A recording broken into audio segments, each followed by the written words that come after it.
새벽기도에 오신 성도 여러분들을 진심으로 환영합니다. 오늘 우리에게 주신 말씀은 로마서 12장 1절에서 8절 말씀입니다. 로마서 12장 1절에서 8절의 말씀입니다. 다 찾으신 줄로 알고 함께 읽도록 하겠습니다.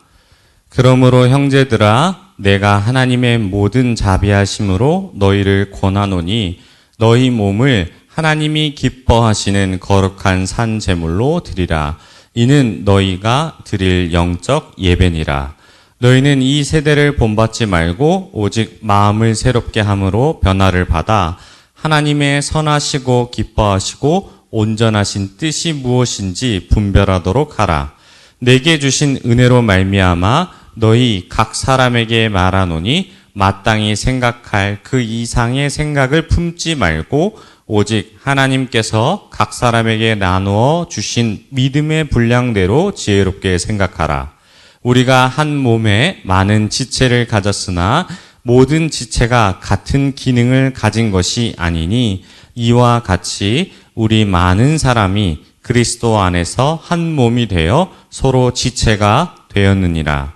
우리에게 주신 은혜대로 받은 은사가 각각 다르니 혹 예언이면 믿음의 분수대로, 혹 섬기는 일이면 섬기는 일로, 혹 가르치는 자면 가르치는 일로, 혹 위로하는 자면 위로하는 일로, 구제하는 자는 성실함으로, 다스리는 자는 부지런함으로, 긍휼을 베푸는 자는 즐거움으로 할 것이니라. 아멘. 그리스도 안에서 지체가 된 우리라는 제목으로 하나님의 은혜를 함께 나누겠습니다. 오늘 우리가 읽은 말씀은 로마서에 대해서 은사를 다루고 있는 중요한 부분입니다. 고린도전서에서 기록된 은사에 대한 부분은 우리가 너무나도 잘 알고 있지만 로마서에서 기록된 은사장은 잘 모를 때가 많습니다. 로마 교회의 바울은 이 은사에 대한 이야기가 방언, 예언, 어떠한 특별한 능력을 말하기보단 구원받은 자로서 하나님을 위해 어떻게 살아야 할지를 강조하고 있습니다. 바울은 로마 교회의 공동체에게 하나님의 은혜를 체험한 후 어떻게 공동체를 꾸려갈 것인지, 하나님이 원하시는 공동체는 어떤 형태와 모습을 나타내는지를 보여줍니다. 가장 먼저는 예배하는 공동체라 말합니다. 예배는 하나님께서 우리에게 베풀어 주신 은혜에 대해 감사와 감격을 올려드리는 반응입니다. 바울은 이 감사와 감격을 어떻게 드릴지에 대해 우리의 몸을 거룩한 산 제물로 드리라라고 말합니다. 여기서 몸은 우리의 육체에만 해당되는 것이 아니라 이 우리의 꿈이나 계획, 소망, 심지어 자녀까지도 포함됩니다. 어떻게 보면 굉장히 과하다라는 생각이 드는데, 하나님께서 이 땅에 이 성육신 하시고 하나뿐인 아들이신 예수 그리스도를 보내신 것까지 생각했을 때 우리는 너무나도 작은 것을 하나님께 드립니다. 이 모습을 보면서 우리의 연약한 모습을 생각하게 됩니다.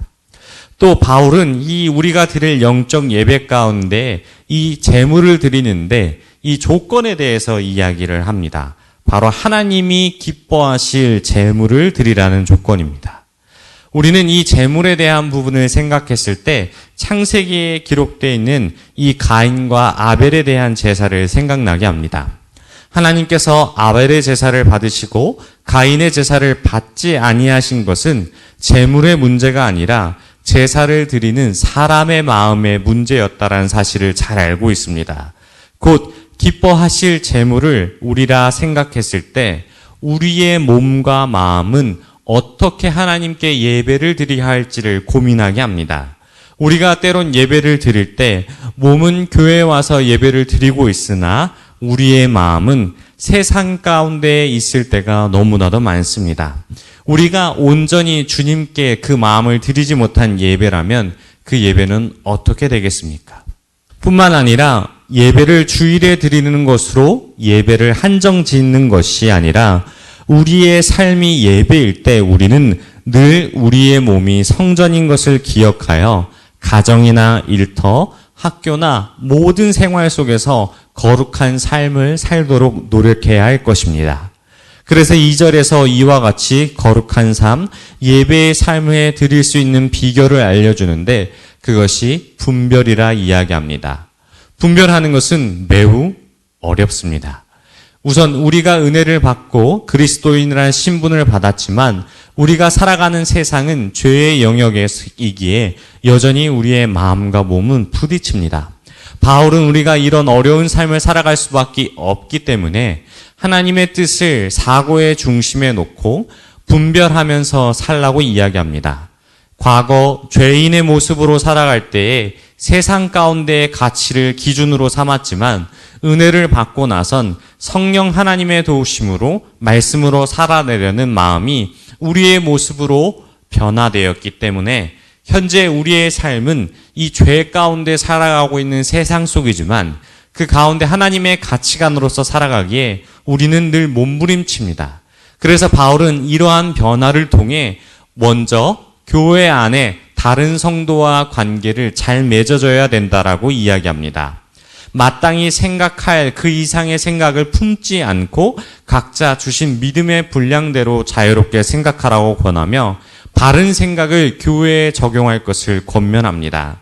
각자 삶의 다양성을 인정하며 서로 돕고 한 몸으로서의 일치성을 통해 교회가 하나님의 뜻을 수행하는 통로로 잘 설 수 있도록 권면합니다. 왜 이런 권면을 하나님의 변화를 받아 분별하는 삶의 우선순위로 이야기했던 이유는 무엇일까요? 추측을 해보면 아마 로마 교회 내에 갈등이 있었을 수 있으며 또 고린도 교회의 은사로 인한 갈등을 말씀으로 봉합했던 것처럼 교회의 온전함을 유지하기 위해서 바울은 이와 같은 이해를 돕기 위한 명령이자 권면을 했던 것입니다. 사랑하는 성도 여러분, 오늘 말씀이 로마 교회에 했던 이야기처럼 그리스도의 말씀으로서 우리는 변화를 입어 은사라는 능력을 받게 되었습니다. 그것은 누가 더 높고 낮은지 혹은 중요한 일을 하는지에 대한 말씀이 아니라 주님의 몸된 교회를 세우기 위함이라고 이야기합니다. 은사는 사람마다 다르며 어떻게 사용할지는 우리에게 달려있지만 그 은사는 우리의 이름을 높이기 위한 것이 아니라 주님의 이름을 위해 그리고 교회를 세우기 위해 주신 것임을 기억하고 주신 은사를 잘 활용하여 주님의 교회를 더 세워가는데 힘을 다하는 저와 여러분이 되시길 축원합니다. 우리 들은 말씀 생각하며 함께 기도하다 돌아가도록 하겠습니다. 하나님 아버지, 먼저 말씀을 기억하며 우리의 삶 가운데의 모든 것이 거룩한 산 제물로 드리는 영적 예배가 되게 하여 주시옵소서. 또 우리가 기도할 것은 하나님의 말씀대로 우리가 교회를 세우는 일에 더욱더 집중할 수 있도록 인도하여 주옵시고 각자 받은 은사를 하나님의 몸된 교회를 세워가는 더욱더 거룩한 공동체가 되어 세워가는데 열심을 다할 수 있도록 붙잡아 달라고 우리 이 두 가지 제목 놓고 함께 기도하다가 각자 기도 나온 기도 제목 가지고 기도하다 돌아가도록 하겠습니다. 우리 주여 한번 부르짖고 통성으로 기도하겠습니다. 주여